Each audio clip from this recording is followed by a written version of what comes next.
اگر وہ بچ گیا ان چیزوں سے وہ تو ولی اللہ بن جائے گا. سود حرام ہے سب کو پتا ہے, پھر بھی جو ہے نا وہ سودی معاملات میں انوالومنٹ ہے, سودی اکاؤنٹ کھلے ہوئے ہیں, سودی پروڈکٹس کے اندر انوالومنٹ ہے, لین دین ہے, ہو رہا ہے. سمجھانے جائیں تو الٹا سمجھانا شروع کر دیتے ہیں. سچا تاجر جو ہے اس کا حشر انبیاء کے ساتھ ہوگا. کہ جب کسی چیز کا صلہ یعنی انعام اور بینیفٹ جتنا بڑا ہوتا ہے اس کو حاصل کرنا بھی اتنا مشکل ہوتا ہے. ایک بزنس مین کس طرح مطلب انشور کر سکتا ہے اس کے اپنے کاروباری امور میں کہ کوئی حرام کام نہ آئے, کوئی سود نہ آئے, کوئی ایسا الیجیٹیمیٹ کام نہ ہے جس کو شریعت مطلب کہ منع کرتی ہو؟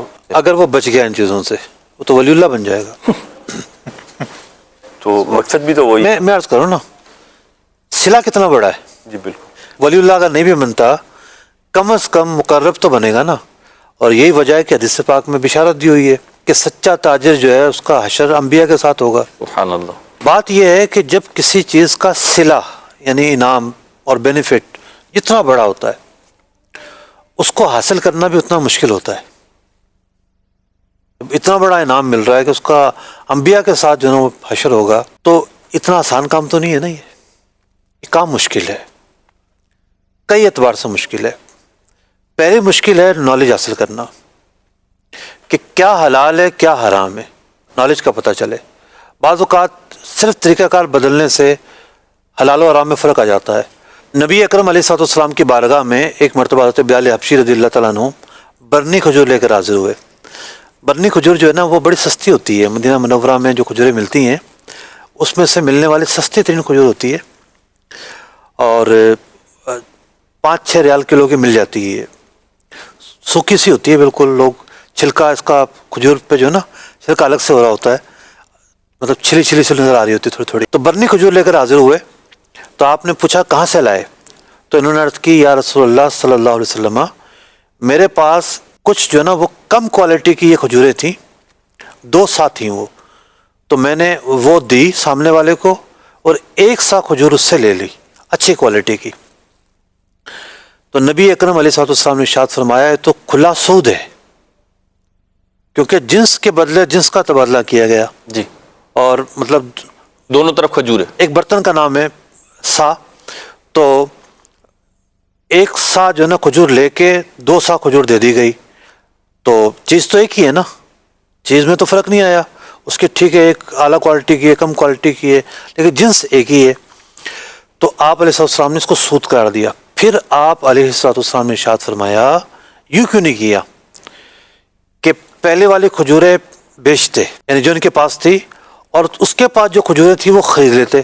کھجوریں تو دوبارہ آ رہی ہیں, مطلب جو حضرت بلال حبشی رضی اللہ عنہ کے پاس کھجوریں تھیں وہ سامنے والے کے پاس گئیں, جو اس کے کھجوریں تھیں وہ ان کے پاس آئیں.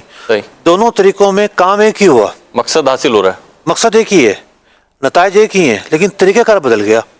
کہ بھئی پہلے انہوں نے کھجور مثال کے طور پر 5 درہم کے بدلے بھیج دی اور اس کی جو کھجور ہے وہ 5 درہم کے بدلے خرید لی.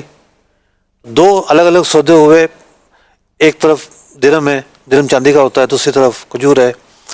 تو یوں طریقہ کار بدلنے سے ایک معاملہ جائز ہو گیا. تو جو پہلا سٹیپ ہے ایک تاجر کے لیے وہ ہے نالج کہ حلال و حرام کے متعلق کاروبار و تجارت میں شریعت کیا کہتی ہے. علماء نے بیان کیا کہ جناب شریعت کا نالج تو بڑا وسیع ہے, مطلب قرآن پڑھنے بیٹھے ہیں تو پوری زندگی آپ کی صرف ہو جائے. قرآن میں اتنی گہرائی, اتنی تفصیل, اتنی معرفت, اتنے علم کے خزانے موجود ہیں. حدیث سے ایک الگ دنیا ہے. مسند امام احمد بن حنبل 30,000 سے زیادہ حدیثیں ہیں. اللہ اکبر. 30,000 سے زیادہ اس ایک کتاب میں حدیثیں ہیں. اب ایک حدیث میں کتنے مشکل الفاظ آئے ہوں گے, ہر ایک کا پس منظر الگ. پھر راویوں کی بات کی جائے تو پوری ایک الگ دنیا. ٹھیک ہے, پوری زندگی بغیر سوئے کھائے پیے بھی اگر کوئی لگا رہے نا تو زندگی پوری ہو جائے, اس کتاب کی خدمت پوری نہ ہو. اللہ اکبر. شریعت میں آسانی کتنی ہے کہ آپ شریعت نے ڈیوائڈ کر دیا علم کو کہ بھئی ایک علم وہ ہے جو علم کفایت ہے علماء کے لیے, کہ وہ اتنا علم سیکھیں کہ لوگوں کی ضرورتوں کو پورا کریں. بھئی مجھے اگر مطلب تفسیر آتی ہے, حدیث آتی ہے یا فقہ آتا ہے, تو یہ مختلف جو میں نے علم سیکھے ہیں یہ اس لیے سیکھے ہیں کہ میں لوگوں کو مسائل اخذ کر کے جو بھی ایک طریقہ کار ہے لوگوں کو بتاؤں. عام آدمی کے لیے شریعت نے یہ بیان نہیں کیا. اتنا علم حاصل, عام آدمی کا علم ہے علم ضرورت. ٹھیک. عالم کا علم ہوتا ہے علم کفایت.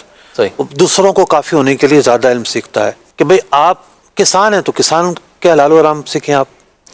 آپ نوکری پیشہ ہیں تو نوکری پیشہ کے متعلق جو حلال و حرام وہ آپ کو پتہ ہونا چاہیے. ٹھیک ہے. آپ تاجر ہیں تو تاجر کے حوالے سے جو حلال و حرام ہے وہ آپ کو پتہ ہونا چاہیے. تو پہلے جو سیڑھی ہے وہ یہ ہے کہ نالج ہو اپنی فیلڈ کے مطابق. اپنی فیلڈ, صرف اپنی فیلڈ کے متعلق. ٹھیک ہے, ہزاروں فیلڈز ہیں لیکن اپنی فیلڈ کی ہو بس. اب دوسرا جو اسٹیپ ہے وہ ہے اس پر عمل کرنا. سود حرام ہے سب کو پتہ ہے, پھر بھی جو ہے نا وہ سودی معاملات میں انوالومنٹ ہے, سودی اکاؤنٹ کھلے ہوئے ہیں, سودی پروڈکٹس کے اندر انوالومنٹ ہے, لین دین ہے, ہو رہا ہے. سمجھانے جائیں تو الٹا سمجھانا شروع کر دیتے ہیں. ٹھیک ہے, سود سے بچ کر سکتے ہیں, سود سے یہ کوئی کیسے ہو سکتے ہیں. تو جو اگلا اسٹیپ ہے وہ پہلے اسٹیپ سے زیادہ مشکل ہے. پہلا اسٹیپ تو بہت آسان ہے, مطلب تھوڑی سی سستی دور کرنی پڑتی ہے بس. ٹھیک ہے, آپ بھی ہمارے کورس میں شریک ہوئے تھے جی احمد بھائی, تو مطلب آنا آسان تو نہیں ہے نا سیکھنے کے لیے. جی بالکل. بارشیں بھی آ جاتی ہیں, سردی بھی آ جاتی ہے, آنا جانا مشقتیں ہیں. یہ پھر بھی کم مشکل ہے, لیکن جو اگلا مرحلہ ہے نا وہ زیادہ مشکل ہے. تو جب انعام اور صلہ اتنا اعلیٰ ہے تو اسی لیے جو پریکٹیکل لائف ہے مشکل ہے. مسلمان ایک پریکٹیکل لائف پہ یقین رکھتا ہے, وہ عمل کرتا ہے, حلال پر عمل کرتا ہے, حرام سے بچتا ہے. تو ان دو چیزوں کو پورا کر کے ہی وہ وہاں تک پہنچ سکتا ہے جو سوال آپ نے کیا تھا.